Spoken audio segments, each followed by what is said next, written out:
Ambiance dans les coulisses, ça bouge dans tous les sens. Oui, je suis un peu habituée, je suis à l'aise, ça va. C'est la première fois, mais ça va aller. Marcher comme ça devant tout le monde avec tout ça, c'est beaucoup. Hein. Ça, on va déjà défiler en lingerie. Jamais, ce sera la première fois. Baptême de la lingerie. Hier, j'ai défilé en short, c'était déjà chaud, alors qu'aujourd'hui en lingerie, on va voir ce que ça a donné. Énormément de pression parce que c'est ma première collection en lingerie. Et déjà, ça a été très difficile de convaincre les filles pour défiler en lingerie. Et pour moi, c'est un défi parce que je ne dois pas rater cette sortie, je ne dois pas rater l'envie que j'ai derrière la chose d'avoir une réussite. Donc oui, clairement, c'est une pression énorme pour moi. Je compte juste sur toi pour vraiment aller vite quand tu vas changer. Ok. C'est la pièce que je voulais sortir pour commencer, mais cette pièce, ils ne veulent pas. Il me faut 4 filles. Il me faut 4 filles qui doivent sortir avec ces trucs-là. Parce que sinon, je n'ai pas de bouquet final. Ouais.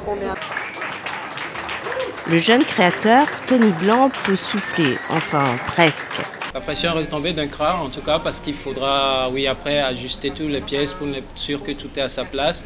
Et oui, d'un cran parce que après commence le travail même. Il faudra arriver à convaincre les magasins de pouvoir prendre une nouvelle marque, de pouvoir prendre une marque pas très connue. Donc là, c'est la prochaine pression, mais du moins pour ce soir, la pression est tombée d'un cran. Sa collection Désert, pure lingerie, présentée ce week-end à Bruxelles dans le cadre de la première édition de Noël des créateurs, a fait mouche. Je connais un peu le créateur, je l'ai vu au démarrer au début, et je trouve ça super qu'il puisse enfin se faire voir. Et bon, les mannequins, j'ai trouvé qu'elles étaient super belles en plus. Ben, c'était pas mal, pour une fois c'était un peu différent de ce qu'on voit d'habitude dans les défilés, un peu, comment dire, oui, c'est un peu différent, c'est plus accessible et très intéressant. Oui, c'était plutôt mignon, on peut dire ça comme ça. Enfin, il y avait de tout, mais c'était plutôt mignon dans l'ensemble. Et puis les pièces sont jolies. Je ne parle pas des demoiselles, je parle des pièces qui étaient portées. C'est quand même ça le plus important dans un défilé, c'est quand même ce qu'on montre en dehors du corps des femmes. Une création contemporaine reflétant ses racines, le pari est réussi pour le styliste visiblement soulagé. Une expression assez positive et ça m'encourage énormément parce que après un défilé et que vous avez de si bons retours, vous vous dites, voilà, vous avez fait un travail qui a satisfait. Et ça, c'est important d'avoir cette réaction. Et ça me touche énormément du public qui était là d'ailleurs déjà et qui a pu voir ce qui s'est passé et qui ont pu apprécier. Et ça, c'est la première rémunération quand tu finis un travail et que tu reçois de l'appréciation. C'est la première rémunération et j'en suis content. Après ses études de comptabilité à Lomé au Togo, cet autodidacte s'est lancé il y a 10 ans dans la mode. Ses matières de prédilection, le lin, le coton, la toile de jute ou encore le raffia, la dentelle et le kori, Tony en a le secret. La collection s'appelle Désert parce que c'est une collection que j'ai préparée dans une entièreté de ma personne. Allez, c'est mon histoire en fait qui se raconte dans cette collection et c'est Désert en fait. La lingerie parce que généralement c'est quelque chose que nous ne pensons pas mais c'est quelque chose qui est joliment habillé parce que des gens des fois on s'habille très beau dehors, on a l'impression que c'est que beau dehors. Mais l'intérieur, c'est aussi beau. Parce que des fois, nous avons envie de rencontrer des personnes qui ne sont pas que des belles personnes extérieurement. Et nous avons envie de rencontrer des personnes belles intérieurement. Et ça, c'est ce qui explique que nous sommes habillés très bien dehors. Mais en bas, il faut être aussi habillé élégamment, vous voyez. Donc pour moi, la lingerie, ça a ce sens. Sublimer l'intérieur, en fait. Donc du coup, voilà, c'est toute l'inspiration que j'ai par rapport à la lingerie, en fait. Pour cet ancien sociétaire de Zara et Esprit, le plus dur reste à venir.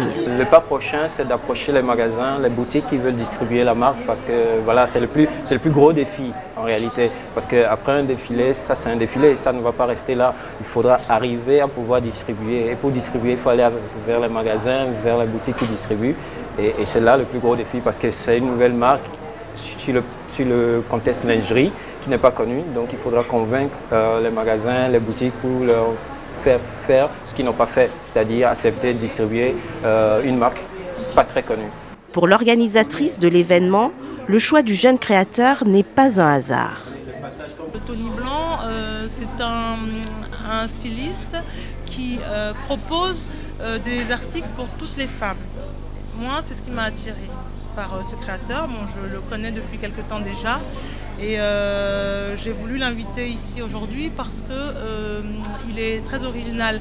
Ses produits sont de qualité et correspondent vraiment à ce qu'une femme d'aujourd'hui peut rêver. En tout cas, moi, en tant que femme ronde, j'apprécie vraiment sa marque, ses modèles, donc voilà. J'ai voulu organiser cet événement parce qu'avant tout je suis une créatrice moi-même, je fais les choses de mes mains et donc voilà, ça fait depuis quelques années que je me suis inscrite sur le site Little Market qui est un site où les gens comme moi en fait se sont réunis et font des petites choses et vendent sur ce site. Donc chaque année, depuis 3 ans, ils ont eu l'idée de créer une journée spéciale pour ces créateurs qui font des choses manuellement. Et donc je me suis proposée cette année pour la première édition de le tenter sur Bruxelles puisqu'il y avait une forte demande et ça n'avait jamais été fait, donc voilà. La trentaine accomplie, Tony Blanc reste optimiste et travaille déjà sur la prochaine création dont il en fait un secret pour le moment.